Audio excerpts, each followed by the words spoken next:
जय हिंद मित्रांनो, तुम्ही बघत आहात पोलीस भरती 100 मीटर इव्हेंट लाईव्ह. यामध्ये आपल्याला एक इन्स्ट्रक्शन माहिती दिली जाते की आपण कशा पद्धतीने 100 मीटर पळायचं आहे. जर आपण 100 मीटर पळत असताना पुढे जर गेलं तर आपला कशा पद्धतीने फॉल ठरला जाईल. क्लॅप वाजण्या रेड कलरची क्लॅप वाजण्याच्या अगोदर आपण जर पुढे पडलो तर आपल्याला कसं फॉल दिला जातो आणि ज्यावेळेस आपल्याला क्लॅप वाजली जाईल त्यावेळेसच आपल्याला 100 मीटरसाठी पडायचं आहे. तर आता आपण बघूयात की कशा पद्धतीने मुलांना सोडले जातात. यामध्ये प्रत्येकी 50 मुलांचा ग्रुप केला जातो. 50 मुलांना माहिती दिली जाते. त्यानंतर प्रत्येकी 4 मुलांना सोडले जाते. आता बघा हे 4 मुलं कसे आलेले आहेत आणि इन्स्ट्रक्शनच्या हातात रेड कलरची क्लॅप दिलेली आहे. हे क्लॅप जर त्यावेळेस जो वाजतो त्यावेळेसच आपल्याला सुटायचं आहे. हे बघा आता कसे मुले जोरात पडलेले आहेत. आता थर्ड सेकंड मुलांपैकी आता बघा यामध्ये एक थर्ड नंबरचा मुलगा कशा पद्धतीने फॉल करतो. क्लॅप वाजण्याच्या अगोदरच तो पडून जातो.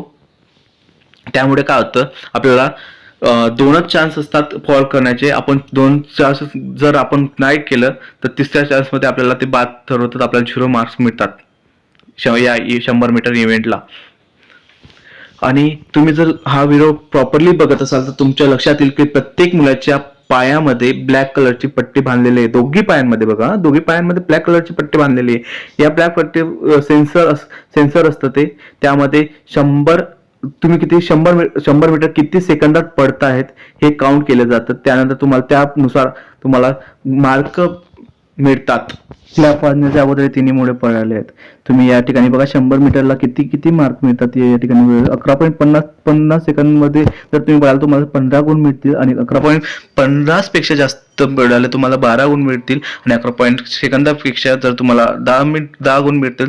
13 सेकंदापेक्षा जास्त पडले तर तुम्हाला 8 गुण मिळतील आणि 15.50 सेकंदापेक्षा जास्त परंतु 60 सेकंदापेक्षा कमी जर मिळाले तर तुम्हाला 4 गुण मिळतील आणि 17.50 सेकंदापेक्षा जास्त गेलं तर तुम्हाला 0 मार्क मिळतील आणि तुम्ही जर फॉल ठरला तर तुम्हाला 0 मार्क मिळतील. ज्यांना हा व्हिडिओ आवडला असेल त्याने चॅनलला सबस्क्राईब करा. माहिती सुद्धा आवडली असेल त्याने कमेंट करा प्लीज.